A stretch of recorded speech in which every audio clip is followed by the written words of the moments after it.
Uma aposta cruel de uma esposa para humilhar um menino cego de rua acaba revelando que ele era o filho que ela pensava ter perdido há 10 anos. Fique até o final que você irá saber como foi que terminou essa história. Aquele teste era a coisa mais cruel que minha esposa já havia proposto. E acredite, a lista de suas crueldades era longa e bem documentada. Ela queria provar um ponto, que a bondade era uma ilusão, uma fraqueza que eu insistia em cultivar, regando ervas daninhas no jardim da realidade. Eu via potencial em todos. Ela via apenas o interesse disfarçado de necessidade. A diferença entre nós era um abismo que o dinheiro não conseguia preencher. Eles são todos iguais, Ricardo. Dê uma moeda e eles pedem uma nota. Dê uma nota e eles pedem sua carteira inteira. Sua voz era seda e veneno, uma combinação que um dia me encantou e que agora me causava calafrios. Estávamos em nosso carro, um casulo de luxo. Lá fora, a cidade de São Paulo pulsava com sua indiferença habitual. Pessoas passavam apressadas, rostos fechados, cada uma em sua própria bolha de preocupações. Eu tinha acabado de pedir ao motorista para parar e ajudar uma senhora que havia caído. Laura revirou os olhos, um gesto sutil, mas carregado de desprezo. Você não se cansa de ser o salvador dos desamparados? O mundo não precisa de heróis, querido. Precisa de realistas, ela disse, ajustando o casaco. Foi então que a ideia surgiu em seus olhos, um brilho perigoso que eu conhecia bem. Ela apontou para um garoto sentado na calçada, encolhido. Ele segurava uma pequena placa de papelão, mas de onde estávamos não era possível ler. Havia algo nele que o diferenciava, uma quietude. Vamos fazer um teste de verdade, sem plateia, sem aplausos para você. Apenas a natureza humana em sua forma mais pura. Eu senti um nó no estômago. As experiências de Laura nunca terminavam bem. Eram sempre jogos de poder, desenhados para provar sua visão sombria do mundo. Ela pegou minha carteira sobre o console. Era de couro italiano, pesada com cartões e uma quantia considerável de dinheiro para as despesas do dia. Vamos deixar isso cair perto dele. Se ele pegar e gastar um único centavo, você nunca mais vai dar esmola na minha frente. Acabou. A proposta era baixa, indigna, mas eu vi o desafio em seu olhar. Ela não estava testando o menino, estava me testando minha fé. E por um momento de fraqueza, de cansaço de nossas brigas eternas, eu aceitei. Eu concordei com aquele plano sórdido, sem saber que estava selando nosso destino. O motorista, um homem discreto chamado Alberto, nos olhou pelo retrovisor com uma expressão de reprovação silenciosa. Ele já tinha visto muito. Laura sorriu vitoriosa. Ótimo, mas não pode ser qualquer um, tem que ser ele, ela insistiu, apontando novamente para o garoto quieto. Foi só quando nos aproximamos que eu entendi a verdadeira dimensão de sua crueldade. O menino de uns 10 anos tinha os olhos opacos, sem foco. Ele era cego. A escolha dela não era aleatória, era calculada para ser a mais perversa possível. Testar a honestidade de alguém que o mundo já havia roubado a visão. Aquele detalhe tornou tudo ainda mais sórdido. Eu quis cancelar tudo, mas o orgulho e a teimosia me mantiveram em silêncio. Um silêncio que me assombraria. Laura abriu a porta elegantemente. Deixou a carteira cair a poucos metros do menino, um baque surdo no concreto. E então voltamos para o carro para observar. Meu coração batia forte. Eu torcia para que ele não a encontrasse. Torcia para que alguém passasse e a pegasse. Qualquer coisa para evitar o resultado daquele teste. Mas o destino, ou talvez algo maior, tinha outros planos. O menino, que se chamava Pedro, moveu a mão para o lado, sentindo o objeto estranho. Ele o pegou, tateou o couro, o fecho de metal. Ele abriu e, com os dedos, sentiu as notas de papel. A textura do dinheiro era inconfundível. Vi a respiração dele ficar mais rápida. Um menino faminto, cego, com uma fortuna em suas mãos pequenas e sujas. Era o cenário perfeito para o fracasso da humanidade. Laura deu um sorriso satisfeito. Veja, instinto. Agora é só esperar ele ir comprar o que quiser. Fim de jogo. Ela sussurrou triunfante. Mas o que aconteceu depois não foi o que ela esperava. Não foi o que ninguém poderia esperar. Pedro fechou a carteira. Ele não tirou nada. Ele a abraçou contra o peito como se fosse um tesouro sagrado. Um tesouro que não lhe pertencia. E ficou ali, esperando. A fome gritava em seu estômago. O frio da calçada subia por seus ossos. Mas a decência, uma força invisível, era mais forte que tudo.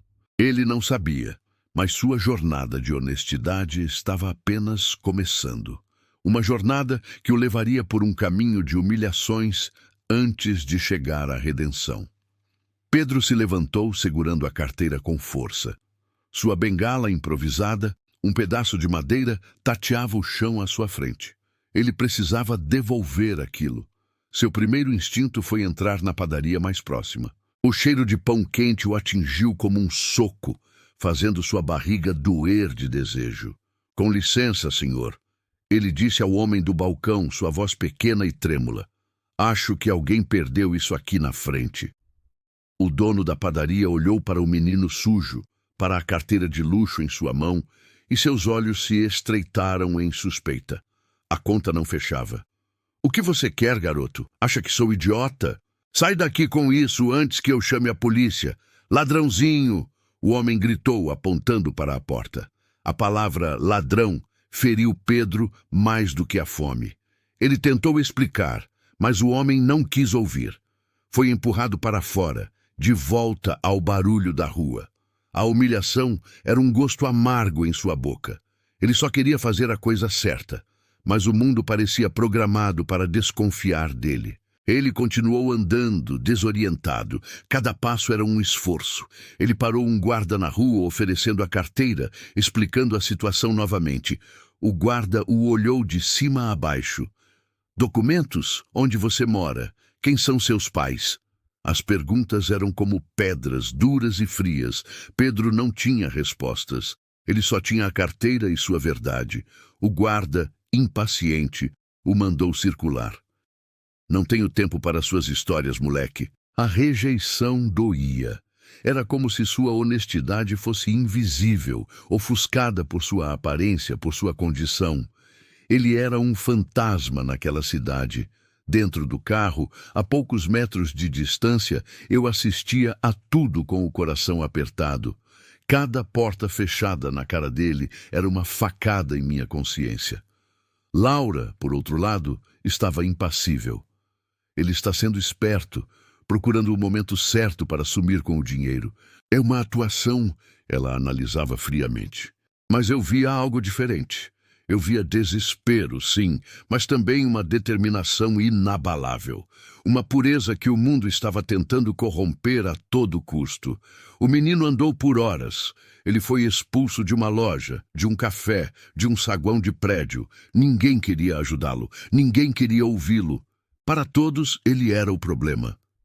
O menino de rua cego que, de alguma forma, estava com uma carteira que obviamente não era sua. A culpa era presumida. O sol começou a se pôr, pintando o céu de laranja e roxo. As luzes da cidade começaram a acender, mas para Pedro, tudo continuava na mesma escuridão. Ele estava exausto, faminto e com sede.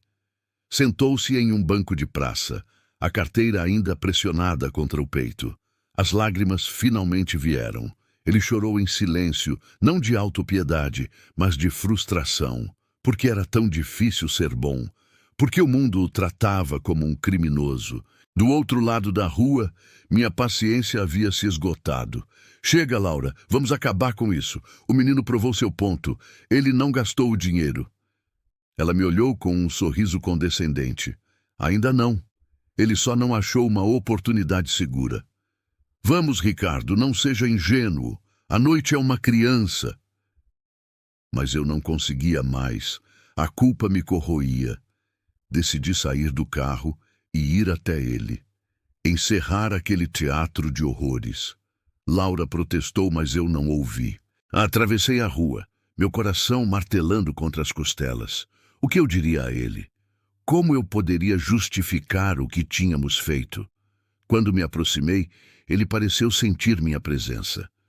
Encolheu-se como um animal assustado esperando mais um golpe, mais uma palavra dura. Garoto, chamei suavemente. Eu vi o que aconteceu. Vi que você tem tentado devolver essa carteira o dia todo. Ele levantou o rosto em minha direção. As lágrimas tinham deixado rastros limpos em suas bochechas sujas. Seus olhos sem visão pareciam olhar através de mim. É sua! Eu juro que não peguei nada. Eu só queria devolver. Ninguém acreditou em mim. Sua voz era um fio, frágil e cansado. Eu me agachei à sua frente. Eu sei, eu acredito em você. Sim, a carteira é minha. Muito obrigado por cuidar dela. Ele suspirou, um som de puro alívio. Com as mãos trêmulas, ele me estendeu a carteira. Eu a peguei, o couro ainda quente de seu corpo. Qual é o seu nome? Perguntei, minha própria voz embargada pela emoção que eu não conseguia mais conter.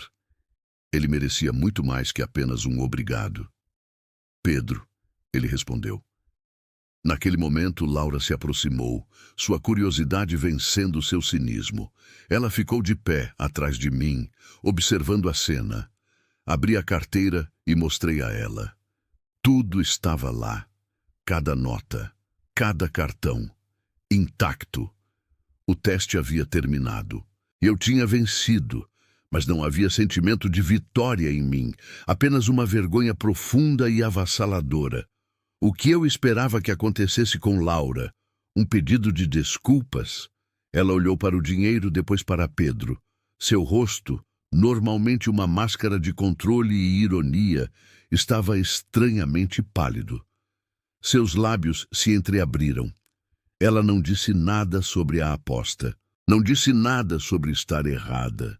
Em vez disso, fez uma pergunta que me pareceu completamente fora de lugar. Quantos anos você tem, menino? Sua voz era diferente. Havia uma fragilidade nela que eu não ouvia há muito, muito tempo. Desde a nossa perda. Pedro pareceu surpreso com a pergunta. Vou fazer 10 no próximo mês, ele respondeu com uma simplicidade que desarmava qualquer um. E então aconteceu. A máscara de Laura se quebrou. Um soluço escapou de sua garganta, um som de dor pura, primitiva, que ecoou na praça silenciosa. Ela deu um passo para trás, a mão cobrindo a boca. Seus olhos estavam fixos em Pedro, mas eu sabia que ela não o via mais. Ela via um fantasma, o fantasma do nosso filho, o filho que havíamos perdido no parto 10 anos atrás. Ele teria a mesma idade de Pedro. A coincidência era uma navalha afiada, cortando as defesas que ela construiu ao longo de uma década. A dor que ela mantinha trancada a 7 chaves veio à tona. Eu me levantei, confuso e alarmado. Laura, o que foi? Você está bem? Eu a segurei pelos ombros, mas ela tremia incontrolavelmente. Ela apenas balançava a cabeça, as lágrimas escorrendo por seu rosto. 10 anos, Ricardo. Ele teria 10 anos. É a idade dele. De repente, a aposta, o dinheiro, a discussão, tudo pareceu pequeno e insignificante. Estávamos diante de uma ferida antiga, reaberta por um menino cego em uma praça. Pedro, sem entender o que se passava, apenas ouvia os sons da dor daquela mulher. Ele, que havia sido julgado o dia todo, agora era testemunha de um sofrimento. Mas a história não parava ali. O que parecia ser uma trágica coincidência era, na verdade, a ponta de um iceberg de segredos e mentiras. A poucos metros de nós, observando tudo da sombra de uma árvore, estava a mãe de Laura. Ela tinha insistido em vir conosco, e agora eu entenderia o porquê. Seu rosto estava branco como cera. O horror em seus olhos não era pela dor da filha. Era um horror de reconhecimento, de pânico. Enquanto Laura via um fantasma, sua mãe via a carne e o osso de seu crime. Um crime que ela pensou ter enterrado para sempre. Ela sabia que aquele menino não era apenas uma coincidência. Aquele menino cego, com quase 10 anos, era o seu neto. O bebê que ela mesma havia abandonado. A verdade era monstruosa, inacreditável. Laura havia sido enganada.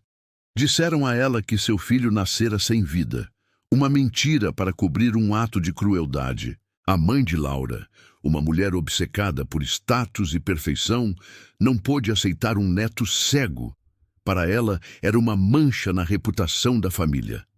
Então, na maternidade, ela trocou os destinos. Pegou o bebê recém-nascido e o deixou em uma caixa de papelão, enquanto dizia à filha de coração partido que ele estava morto. Agora, 10 anos depois, seu pecado voltava para assombrá-la. Trazido de volta pelo acaso de um teste cruel, arquitetado pela própria mãe que ela enganou. A ironia era tão densa que sufocava. Laura, em sua arrogância, escolheu justamente seu próprio filho para provar que a humanidade não prestava. E ele, com sua pureza, provou exatamente o contrário. Ele não só era digno de confiança, como era a personificação da inocência que ela acreditava não existir. A mãe de Laura, paralisada pelo pavor, sabia que seu mundo estava prestes a desmoronar. O segredo que ela carregou por uma década estava vivo, bem na sua frente. Você consegue imaginar o terror daquela mulher? Ver o passado que você tentou apagar se materializar e devolver a carteira do seu genro? A cena na praça era um emaranhado de emoções. A dor de Laura, a minha culpa, a inocência confusa de Pedro e o pânico silencioso da verdadeira vilã. O que aconteceria a seguir mudaria todas as nossas vidas. A verdade precisava vir à tona, não importando o quão devastadora ela fosse. Decidi que precisávamos sair dali. Levei Laura de volta para o carro, ainda em estado de choque, e pedi a Pedro que viesse conosco. Ele hesitou, assustado. Para onde vamos? Eu não fiz nada de errado, ele disse. Sua voz tinha de uma desconfiança que o mundo lhe ensinou a ter. Não fez nada de errado, Pedro, pelo. Fez tudo certo. Queremos, por favor, venha, queremos apenas ajudar. Ele finalmente concordou e Alberto, o motorista, o ajudou a entrar no carro. A media hora entrou em seguida, sem dizer uma palavra, o rosto uma. A viagem de volta para casa foi a mais silenciosa e tensa da minha vida. Laura carava sem eu olhava para Pedro, e a mim dela olhava para o nada. Chegamos a nossa casa, uma manso que de repente parecia fria e vazia. Levai Pedro para os pedi que lhe preparasse uma refeição quente. Ele caminhou como uma veracidade que parcha o coral. Era a primeira camada de verdade que ele tinha em dias, e mesmo assim ele comia como educado, com dignidade. Enquanto isso, na sala, a tempestade estava se formando, e media hora tentou ir embora, inventando uma desculpa, mas eu a impedi. Vai ficar. Viu a Rio de Laura. Estava estranha. Huaha. Algo que não nos contentes nia eu disse. Minhavas mais firme do que eu esperava. Laura que havia se recomposto um pouco. Seva para a mim mesmo o que acontecendo. Por que assim era. A menino snia desabuno. Su corpo finalmente cedendo ao peso do segredo, as que ela derramou no eram de tristeza, mas de medo. No era. A menino, Laura, no. Uma.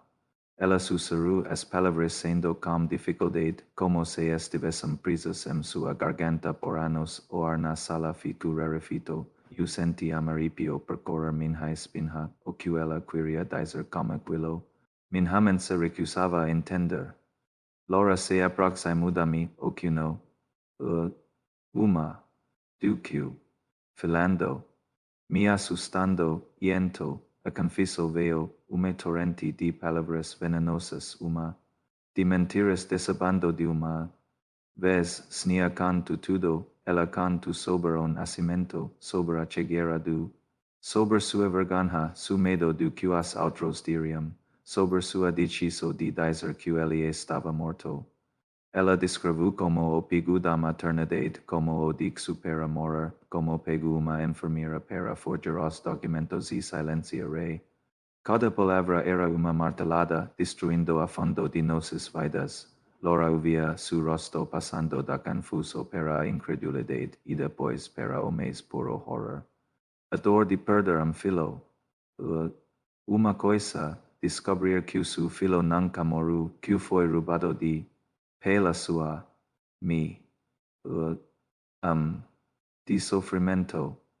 Laura gritou que não era humano, era o som de uma alma sendo rasgada em duas. Ela avenue para mim, mas eu assegurei. E não resolveria nada, o dano. Estava feito, dano que talvez nunca pudesse ser totalmente reparado. Eu mesmo estava em choque. O menino nasceu sinha, o menino que humilhamos como nosso teste. Era o nosso filho, nosso Pedro. A realidade era too absurda, too cruel que parecia pesadelo, mas o rosto aterrorizado disnia a dor de Laura. Eram reis de mim, enquanto o caos reinava na sala. Pedro terminou sua refeição. Ele ouvia os gritos, mas não entendia, sentia tenso, a dor no ar, quando Laura finalmente parou de gritar. Pesado caiu sobre. Ela severou para mim a olhos vermelhos e inchados, mas como uma nova clareza. Eu quero ouvir o meu filho, ela disse, sua voz baixa, mas cheia de uma determinação de amá-lo. E arrogante havia desaparecido. No lugar dela estava uma mãe que tive seu filho roubado e que agora, por um milagre distorcido, o tinha de volta. Fomos. A cozinha, Pedro estava sentado. A mesa, as mãos pequenas em volta de uma de chocolate quente, ele parecia too pequeno tu. Laura se ajoelhou na frente dele, excitamente como eu havia feito na pra, mas desta vez, não era para devolver uma carteira, era para reavinda com uma vida. Ela pegou as mãos dele, eram as mãos dela, o formato dos dedos, as anjas de talhes que uma nunca esquis. Ela as beijou soluando. Pedro, ela caminhou, mas as palavras não. Como se explica 10 anos de... Como se pede perdão por crime que se sabia ter acontecido. Ele não entendeu o gesto, mas sentiu o calor, a ternura. Pela primeira vez em muito tempo, ele não sentiu medo do toque de estranho. Meu filho, Laura finalmente conseguiu dizer. Meu filho, me perdoa, eu não sabia, eu juro que eu não sabia. Pedro franziu a testa, filho. Eu não tenho disseram que ela me disse quando eu era. Ele disse, repetindo-e, que o lei contaram no orfanato. Aquelas palavras foram muito facada para Laura. Eu nunca te disse, eu pensei que tinha morrido, eu carei por todos os dias, aos poucos, com palavras simples, caminhamos a explicar-o. Falamos sobre a mentira, sobre o reencontro, era muita coisa para uma criança de 10 anos absorver. Mas em algum lugar profundo, algo dentro dele pareceu reconhecer aquela voz, aquele toque, a conexão entre mim e filho, mesmo rompida por uma.